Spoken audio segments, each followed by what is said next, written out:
Hey everybody, welcome back to the bench. Let's continue working on Project 026, the ultimate old man firewood saw. Today's video, let's do the real glamorous part. Let's put the crank seals in. I get emails and questions and comments about crank seals all the time. This seems to be one of the things that people absolutely hate doing. I used to despise doing crank seals when I first started working on saws. I just didn't want to do them. I found they're very hard to do. I wasn't good at them. I would just hate doing them. Today's video, let's put in a set of crank seals and let's do it shot for shot. I'll show you guys how I do them, and they're not that bad. And now I'm saying that I'll probably mess one up, but they're not that bad, friends. And honestly, if you take your time, lay everything out, and you have the right tools, because let's be honest, 60% of old saws need crank seals. They're leaky, they run funny on their side, they don't idle right. Well, a lot of times it's because your crank seals are dried out. So this is an important thing to know if you're going to build saws.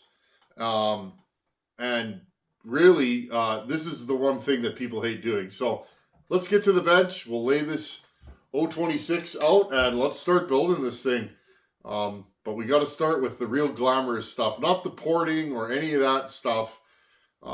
That's the stuff you see all over the internet, but none of that stuff matters. If you got a crank seal leak, that saw ain't gonna run.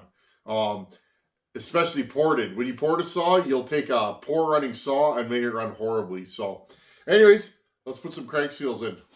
Okay, in this video, I'm gonna attempt to save you guys just a ton of grief. Okay?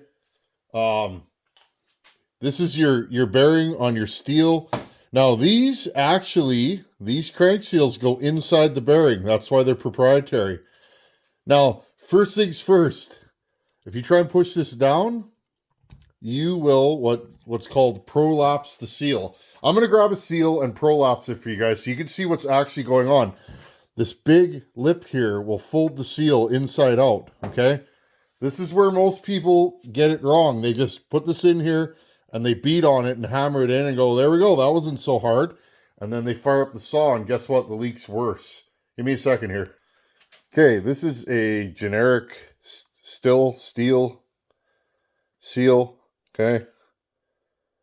Now if you look, there's a spring around there, okay? If you hammer this over, this will catch and look what happens. Boom, the spring comes out, okay? And your seal will actually grab that lip and it will go like, see if I can do it here. Here, I'll stick my finger through there. See that? It'll prolapse. Now, it won't do it as bad as this, but it'll be sitting, if my finger was the crankshaft, it'll be sitting like that and it'll just rub right through when you fire the saw up. Okay? You don't want to do that.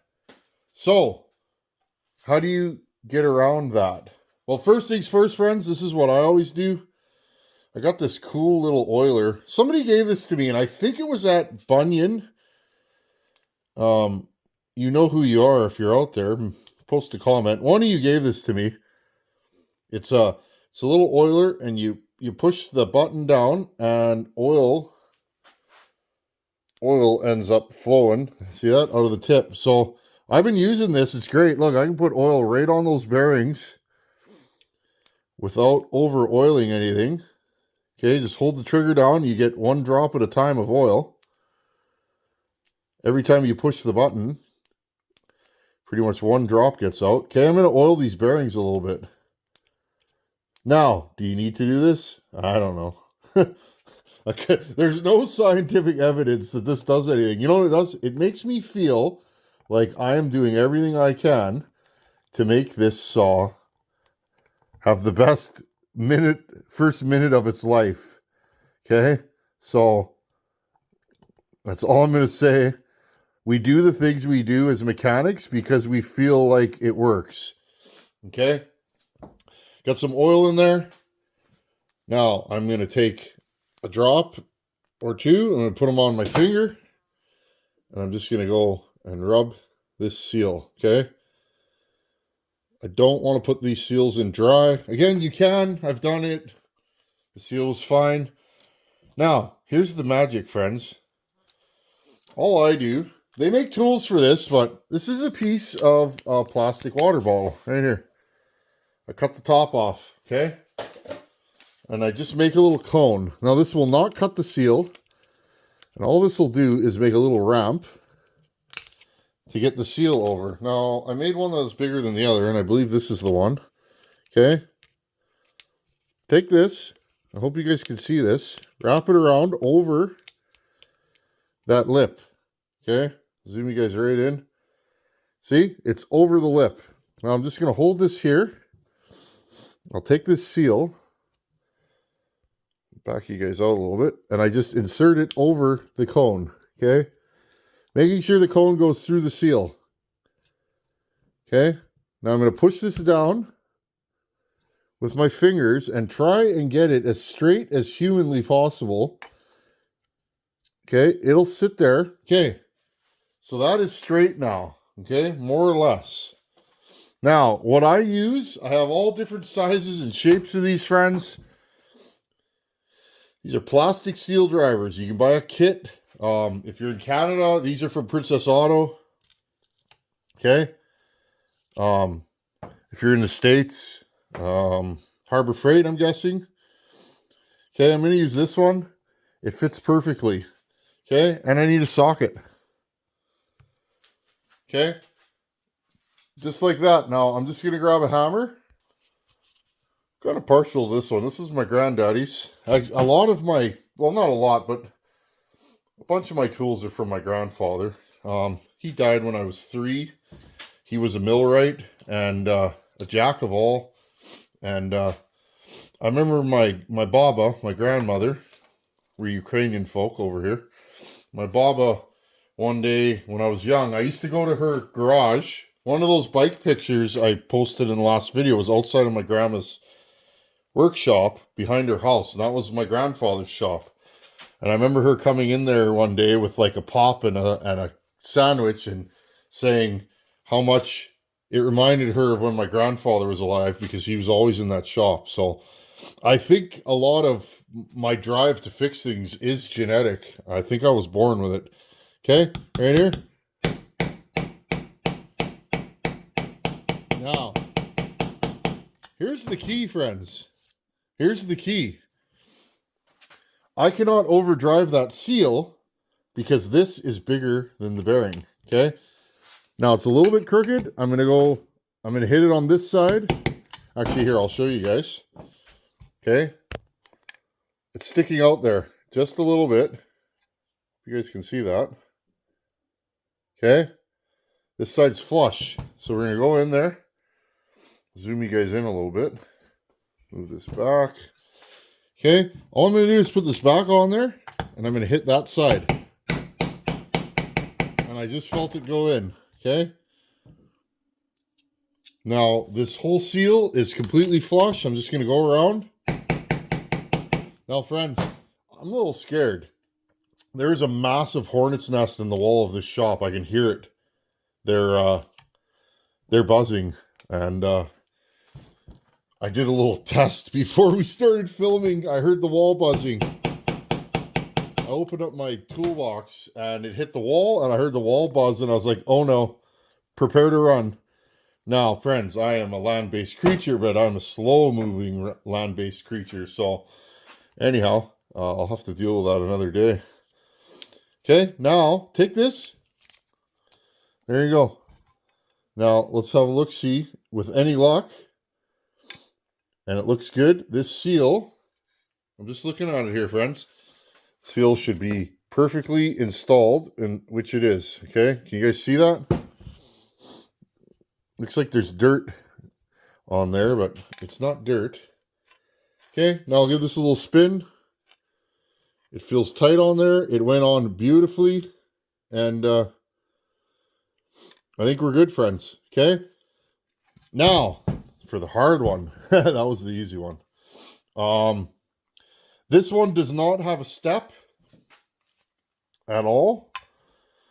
It's the small side. Now this one you can't see the bearings, but I'm still going to drop a bunch of oil in there. Let it flow where it's going to go. Again, I don't want this to start up dry. Okay. If you're really worried, you can see the bearing from the inside, and I will do this before I fire the saw. I will put a little bit of oil in there. This one is tiny. I hate doing these. I usually mess these up, and I only have one, friends. Instead of ordering 3 or 4, and I have done that, friends. If I'm in a big hurry and I'm filming, I'll order 4 sets of seals from Ryan at Wolf Creek, because that way, if I mess one up, I will have a spare. But I didn't do that this time because I thought, you know what? This is the everyman saw. This is a saw that, well, how many of you guys have mentioned to me that you have one of these? Lots, which is cool, right? This is a saw that's available everywhere. So, let's see if I can do it in one go. Okay, now I'm just sliding it gently over here. These are tough because if you start them real crooked, they don't like to go in. Okay. Now, I can use a bigger one. I'm probably going to use this one in this case. That should do it. And I mean, friends, I could just use this socket, but I like a really flat surface to hammer against. Now, I'm going to get down on my knees here. I'll probably zoom you guys out just a hair. I'm going to get down on my knees here and see if I can drive this in. Now, once you start, you're dedicated. It's a little bit crooked. See that? It's lower on this side than it is on this side. So this is where, don't panic. Take a deep breath. This is where I gotta, okay? Because if that goes in too crooked, it's not gonna seal. And these little seals are the hardest ones to do. I've said this before, little saws are harder to work on. They're harder to port. They really are, friends. Just are. And those of you that work on small saws probably know. Okay, there we go. Okay, I just got this thing to flatten out. Now again, by using this, I cannot overdrive this. Okay, now look, it's almost all the way in, friends. It is straightened itself out. If you start it pretty straight, give it that first whack or two. Okay, and then start tapping it in and see if it starts going crooked. Hit the side that's crooked. Okay, there we go, friends. Just like that. We have crank seals. Now, if these are sealing just right, it'll be hard to turn this, and it is. Okay, now next thing I'm going to do, a little bit of oil. I'm just going to put some oil on that big end bearing, because in the next video or two, I hope to have this thing running. Okay? So, that's how we do crank seals. Now, the next couple things I'll do, I'm not going to do them in this video. I'm going to keep this video short and sweet. Okay, the next thing we're going to do is I have to replace the rubber bits on this saw. So in the next video, we'll deal with the fuel line, fuel filter, impulse line. And then we can start building this. We'll do that in a single video. Put the flywheel on, timing key, ignition, put the handle back on. Everything up to and including the top end. Okay, and the last thing I'll do is the top end on this saw. And actually, friends, because this is a steel, I'm kind of bass-ackwards, if you want to use that as a say.